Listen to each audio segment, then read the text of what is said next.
So magandang buhay sa ating lahat mga kaberks. Welcome to my channel. Ngayon ay for today's video. Ang kulit, ipapakita ko sa inyo ang isa sa aking cater. Itong aking pinagkakabalahan dito sa England. Maliban sa ating trabaho ay meron tayong sideline na nagki-cater paminsan-minsan sa mga Filipino event. No? Yan ang ating sideline dito. Paminsan-minsan lang naman pag may kumukuha sa ating So, magandang buhay sa ating lahat mga kaberks. Samahan niyo ako. Meron akong cater ngayon. Ayan, kararating na natin sa venue. At magpa-park lang tayo. Sabay isi-set up natin yung pagkain at papakita ko sa inyo ating cater ngayon. So, itong venue mga kaberks, papakita ko lang sa inyo. O, di ba? Binyag. Kami sa vlog mo. Kaya nga eh. O, di ba? Yung DJ na yun, kilala ko yan, pre. Kaway-kaway, pre. Yan. Hindi, bakit? Ano lang ako? Meron bata. Meron. Pero dinala mo lang. Oo. Okay. So itong venue mga kaberks. So mag-video muna tayo bago tayo set up yung pagkain. So dito ko set up aking food. Nice, oh. So magsi-set up na tayo. So isi-set up ko muna yung table mga kaberks. Kasi wala pang cover yan.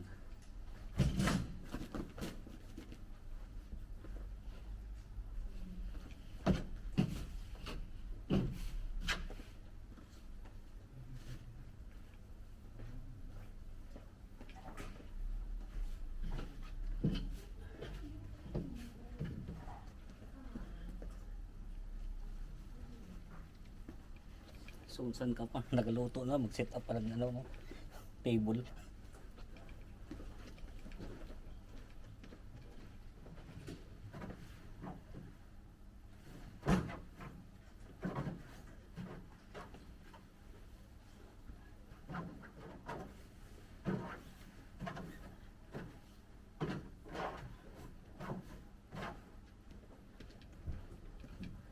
Set up natin.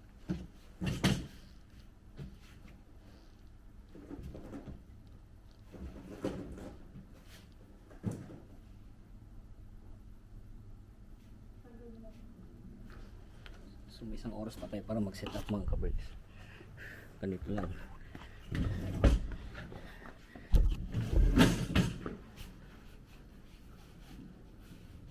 Oh, diba? Kita yan.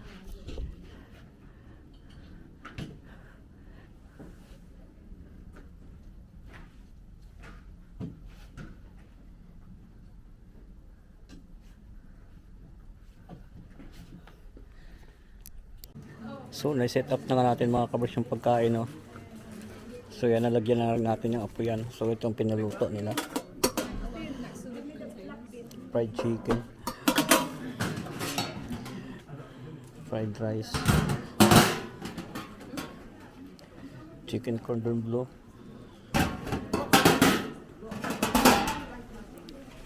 Caldereta. Chop suey, and sweet and sour fish,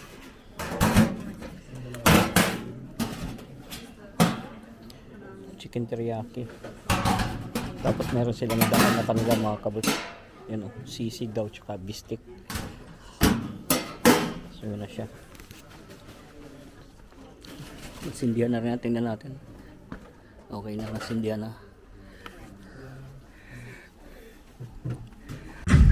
So yun na mga kaberks, na i-set up na natin ang ating pagkain, no? Again ay ito'y wedding, itong ating cater na to ngayon. So yan ngayon nga, gaya ng sabi ko kanina, paminsan-minsan dito sa England pag may nagpaluto at day off tayo, ay nagluluto tayo sa mga Filipino event dito sa England, no? Kasi dito mga kaberks, kailangan talaga nating sipagan lang or kailangan nating kumita ng extra. Diba? Ganun ang kailangan natin dito. Tayo ang mahalaga ay yung luto natin ay kahit papaano ay pumapasa sa mga nagpapaluto sa atin, ano. Hindi madali ang ang maging caterer dito, kinukuhang maging caterer. Kasi mahirap na minsan yung luto natin di natin alam kung papasa ba sa panlasa nila o hindi, di ba? O yan na nga mga kaberks, teriyaki ang aking hinalo-halo na yan at para uminit na siya. Yan teriyaki. Ito naman sunod, ano ba yung susunod natin na yan? Yan sweet and sour fish natin mga kaberks. Ayan, fry ang tapos nilagyan na natin ng sauce ang ating sweet and sour fish. Ayan. So, yon. Ano susunod nating menu? Ayan, yan ay chop suey. Yan ang chop suey natin. Ang chop suey talaga pagka na overcook ba? Kasi, ipag pinainit mo lalo siyang maluluto. Pero ayos lang yan. Magugustuhan pa rin naman nila yan mga kaberks. At sumunod ay ang walang kapalang kasawa-sawang kaldereta. Ito yung ating kaldereta, no? Yung nilagyan niya natin ng olives yung kaldereta natin. Ayan, no? Parang sauce pa lang. Busog ka na. O, di ba? Again, I'm doing a voice over for today's video kasi nga malakas yung sound sa event. So, hindi mo naman sila pwedeng sabihan na pwedeng tanggalin yung sound kasi syempre party nila yan. Tayo ay tagaluto lang. Diba? So, ganun. Siyempre, susunduin natin kung ano yung kung anong gusto nila. Ayan na nga ang ating cordon bleu. Diba? At ang ating fried rice. Ayan ang ating fried rice mga kaberks. So, hinalo-halo din natin yan para uminit na. Kasi inapuyan na natin yan para mainit na yung ilalim. Kaya ipapataas natin para uminit na siya ng tuluyan ang ating fried rice. Request nila yan mga kaberks. Sana masarapan sila. Now, sa ating luto na matchsticks style. O yan na nga ang ating buffet, busy na. Ayan nga mga kaberks, yan ang nanay. Yun ang nanay ng bride. Yan ang nanay ng bride, di ba?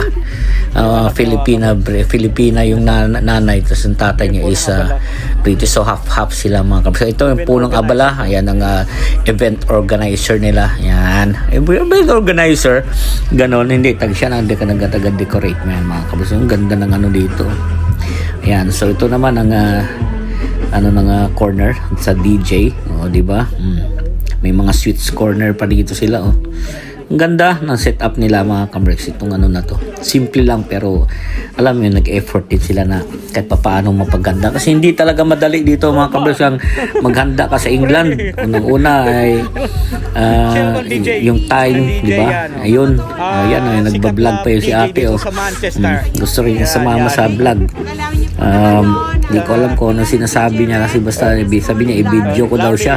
Di ba? Isa siguro sa mga kaibigan ng nanay ng bride. Ayan, di ba? Ayan na nga. So ito ikot-ikot tayo sa kanilang table naman. Ayan naman ang table nila, kanilang dekorasyon sa table nila, no? Ang ganda nga naman to tingnan. Simple lang pero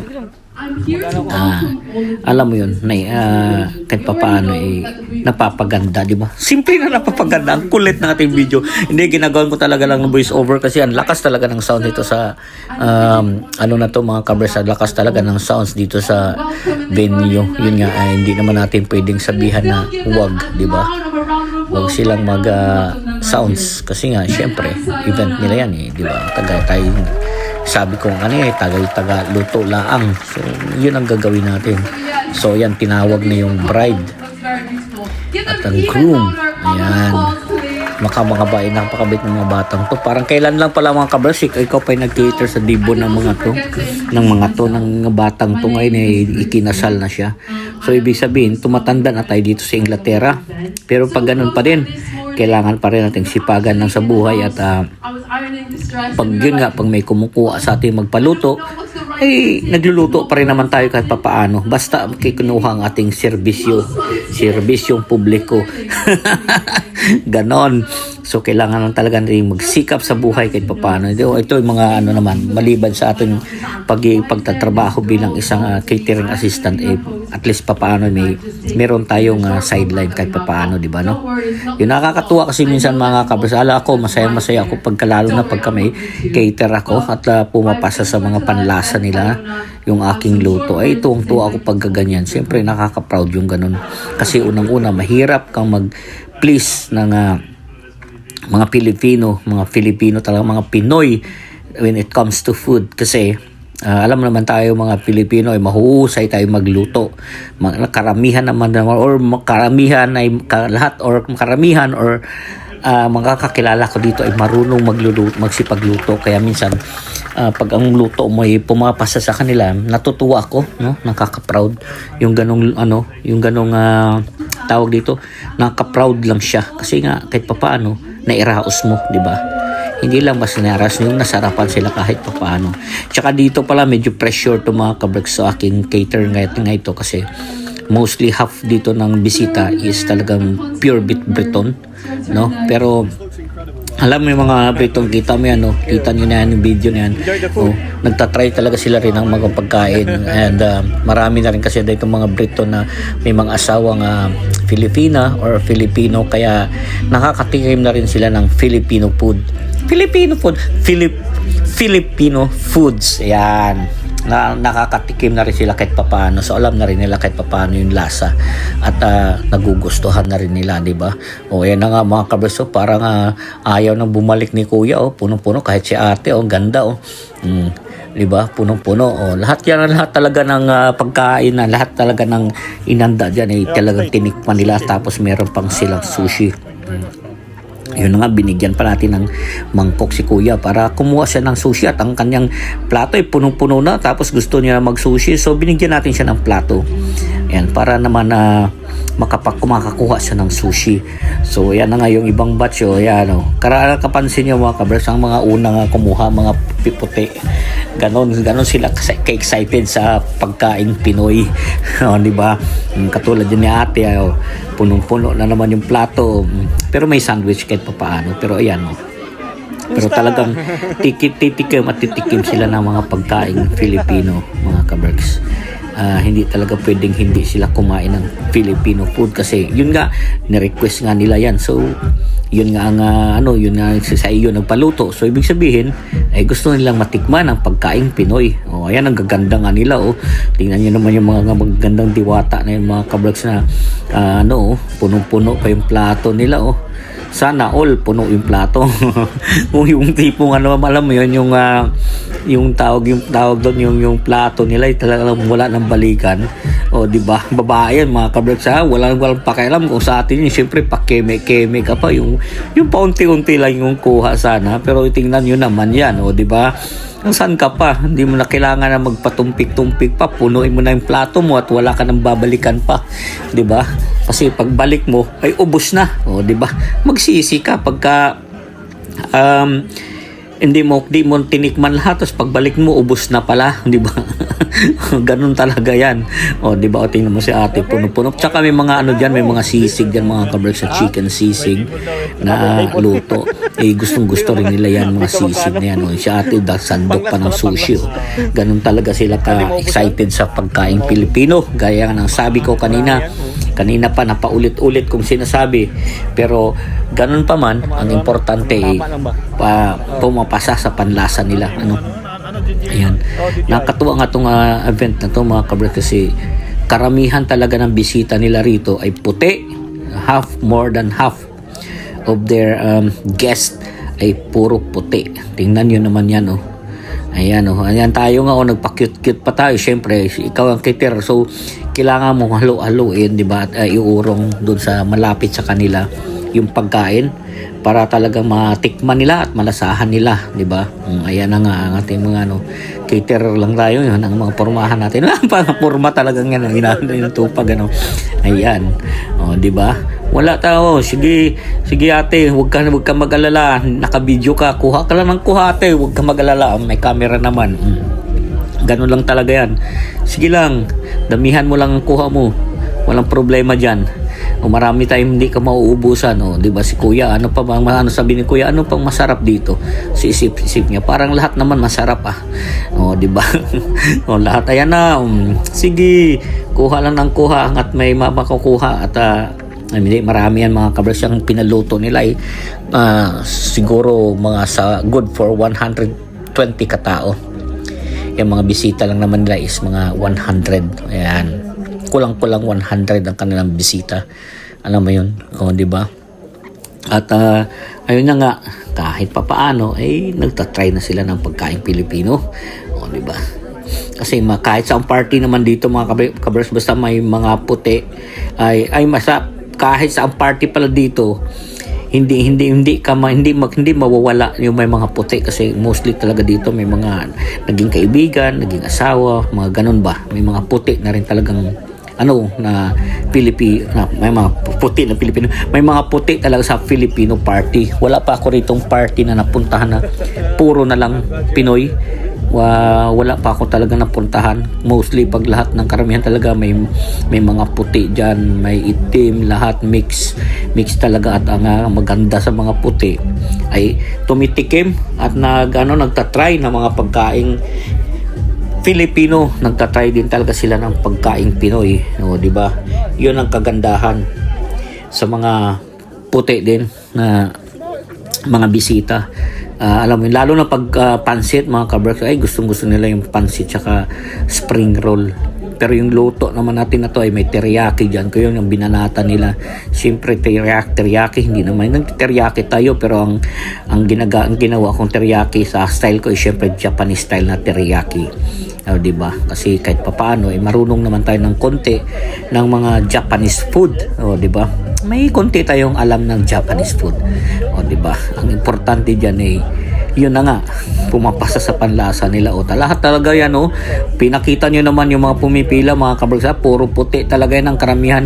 Hindi ko masyadong binidyo yung Pinoy kasi nakakatuwa ba na ang puti. Ngayon na kasi ako halos nag-cater ng magugulat ka na nakapila talaga lahat puti at tinikman talaga nga nila yung ating pagkain, mga kabragsa.